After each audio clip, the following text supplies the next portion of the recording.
Hi everybody, welcome in. It's December 15th, 2023, and tonight we are working on the three ghosts. So, hence my little get up here.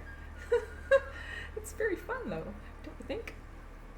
There's even bells on my hat, so I jingle wherever I go, ringing my bells continuously. Now, I don't know if you saw the post, but I was watching that movie. Sorry, these are tarot glasses. Watching that movie, The Godwink, and she was talking about ringing the bells, and it was kind of a theme throughout the movie, which I thought was very interesting. Anyways, let's see where we go with this, shall we? I haven't done this one before, so we'll give her up a shuffle and see what kind of interesting things we come up with. The three ghosts. Scrooge. Scrooge would not have a heater in his workshop. This space is usually very chilly, but strangely, for December 15th, it is, I think it was 6 degrees today. 8 degrees? Yeah, maybe 8 degrees. It's pretty warm. And not a speck of white out there. Now, coming from growing up in British Columbia, that's normal. This feels like a British Columbia winter. Although, probably you guys are going to end up having all the snow. Things have gotten a little weird out there, I think. So tonight we're using this other Christmas deck. So this is the Yuletide Tarot, The Magic of Midwinter by Christopher Hughes, and the art by Aaron O'Leary Brown. So it's much more, geared after the original tarot cards. And they have a winter theme decoration. So instead of swords, we have canes, candy canes. Instead of, we have cups of good cheer instead of cups. And gifts, as in pentacles or coins, whichever deck you use. Pentacles is usually the normal one. And what is the other one? Candles. So as in wands, we have candles, which is kind of cool. Right? I really am enjoying these decks very much. All right. Should about do that. So it's a 5-card spread tonight. I am going to tuck that under there so I knock it on the floor. Look at this awesome pen that I found. It felt like it was like a theme that went with, Dickens era. Imagine those, well, everybody still did horse and carriage back then, and the tying up posts, I think, were quite often wrought iron with horse heads on them. So it's kind of cool, right? I think it's my boyfriend's cousin's pen. I'll return it tonight. There. Pretty cool, right? Even works. Okay, here we are. Three ghosts. Card number 1. Scrooge. What your shadow self is keeping you... What of your shadow self is keeping you in a soul miser state? Ooh, I don't want to be a soul miser. Let's see, what do we got here? Oh, we should see. Sinterklaas. So in the traditional deck, this is number 5, so this would be the Hierophant. So around contracts, around legal things, around the business of way things are done or not done. And it'll be interesting to see what this actually means. I'll just do a little brief thing so we can figure it out together. So that goes in our first position here. Sorry you can't see. And our second card is Ghosts of Christmas Past. So this card, of course, is asking how your past will it be influencing your present. So let's see what we have right now. What served you well and what is no longer serving you? Oh, transformation. So maybe you've stopped transforming. Maybe you've like hit a wall and you're just not moving forward anymore. Maybe.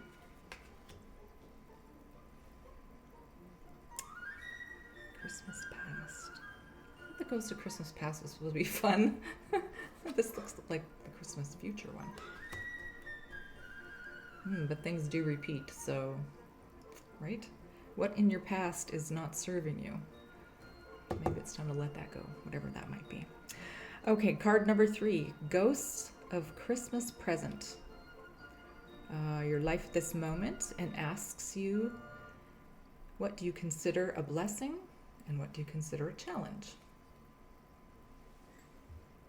Oh, 5 of candles. So they're like at a Christmas dinner. The dinner looks like it's over. Maybe they're having a dispute about the list, or maybe the receipts, the bills. Maybe they spend too much money, or it looks like a good time was had by all. It's kind of disheveled. The candles are like falling over. He wants his share. You see that? Sometimes the 5 candles would be the 5 of wands. So an inner battle, some kind of internal thing. Maybe you stress out too much about the money that you spend during the holidays, or maybe your spouse and you don't agree how things should be handled.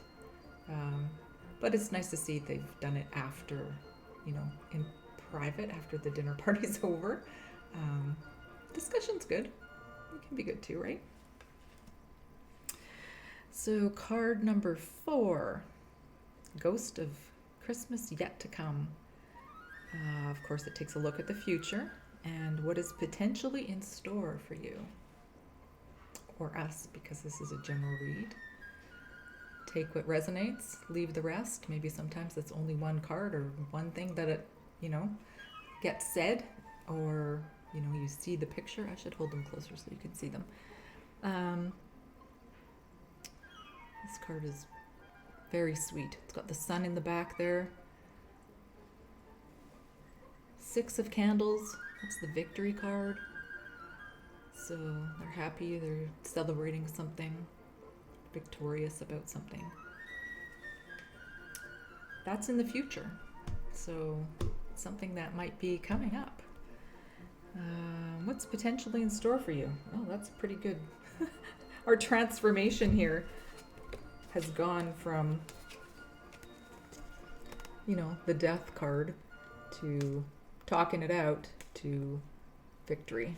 So that looks like a good progression to me, I'd say. The Sinterklaas there. Gotta read that one.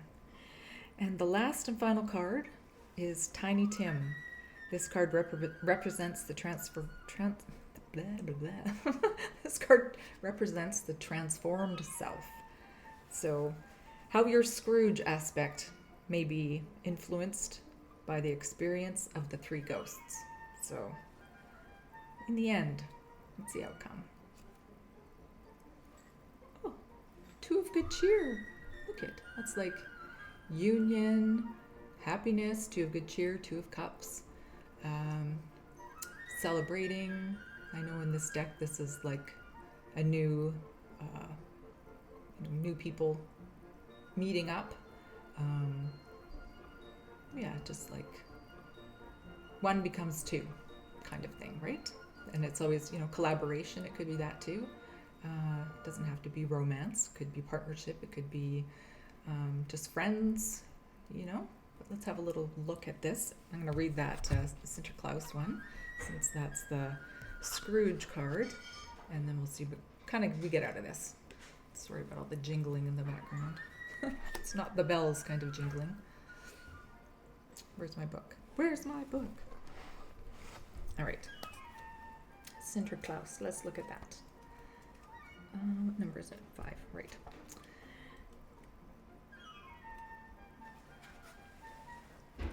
Nice, right? So the main keywords are beliefs, learning, and wisdom. The memory of the Holly King is held in a... Sorry, these are not... I like the other glasses for reading. The memory of the Holly King is held in a continuation of seasonal symbols here, in the guise of Sinterklaas. The spirit of St. Nicholas can be seen within the figure of Sinterklaas. Sinterklaas? Sinterklaas. I don't know. 2 A's. I'm just going with that. With his feast day being December 6th, many Northern European countries exchange gifts on the eve of this feast day. Whilst St. Nicholas is... One moment. I need to have a drink. Now I can think. Being hydrated really does help your thinking, you know. Okay, let's go back here.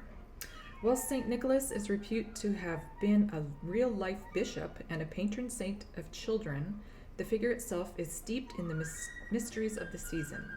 Sinterklaas is one of the main sources that has inspired the figure of Santa Claus. Oh, Sinterklaas. Huh. He is a persona that emanates sagacity, wisdom, justice, and righteousness wrapped up with ribbons of mystery. He is the embodiment of the spiritual significance of the season and the ever-evolving expressions of minter. Oh my word, I'm really having a hard time stumbling over my tongue tonight. Sorry. He is the embodiment of the spiritual significance of the season and the ever-evolving expression of mid-winter rituals. Many winters and historians have been tempted to consider Sinterklaas to be the remnant of pre-Christian cultures, owing mostly to the non-ecclesiastical attributes commonly associated with him. I'm like throwing in a bunch of big words for me. To the child, he is the embodiment of wisdom and learning and teachings and traditions. Within the figure of Sinterklaas, the child perceives the magic of continuation held in ever-evolving traditions. Sinterklaas represents the hook upon which many winter traditions have hung their coats and contributed to the mysteries that he represents. Let me see. Finding this card in a reading implies that subtle yet powerful forces are at play and are attempting to teach you valuable lessons. What were the main words again? Beliefs, learning, and wisdom. That's fair. And we're going to take a peek at what's underneath. Oh, King of Canes. So, like King of Swords. King of Thoughts. King of, controlling your... keeping yourself in check. He's the king, he's like done it all. He's the leader in that. He can do that. So if this is the underneath thing, King of Canes, with managing our thoughts and making sure we're responsible for them. We have our Sinterklaas. We have the transformative death card. Those are like a dichotomy. Those are like polar opposites almost, right? Or they feel like they should be. But sometimes transformation is a gift. And then we have 5 of candles, the 6 of candles, and the 2 of cups.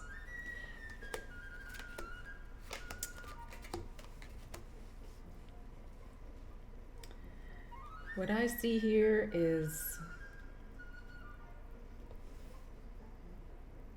well, the Sinterklaas, he's also revered, and he's the Scrooge.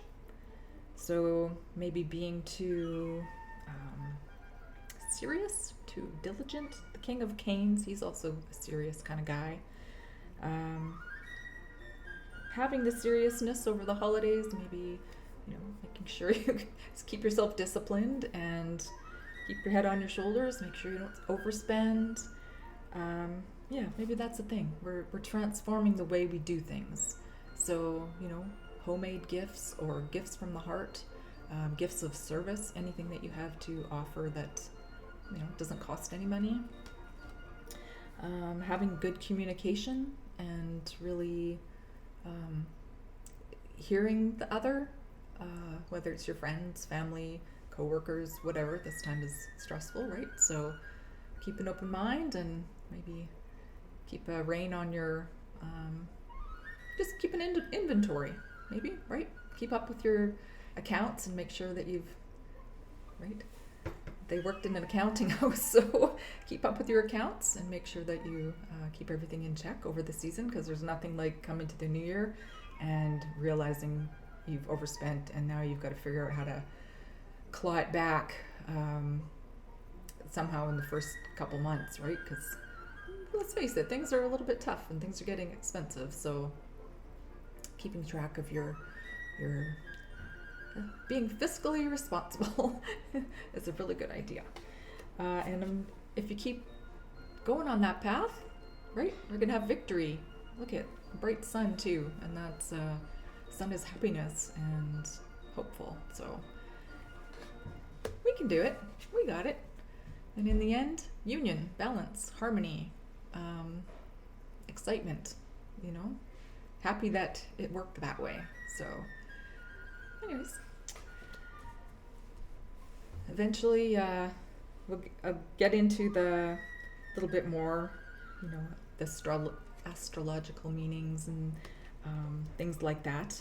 I'm just kind of learning those things also, and they don't jump out quite as easily with like this seasonal tarot. Eventually it will, like I'll get the dots connected. But anyways, I'm having a lot of fun, and I hope you are too. So don't be a Scrooge. Keep a good accounting of your stuff, and have the merriest of Christmases that you could possibly have. And if you don't celebrate Christmas, whatever your tradition is, just do it with joy, and yeah, be happy no matter what's going on in the world. This is your life and it's your time, and you know, you can be supportive and keep others in your thoughts and your prayers, and do the things that you can do for them, but don't forget to do them for yourself also. It's very important. All right guys, thanks for hanging out. Love you much, and have a good night.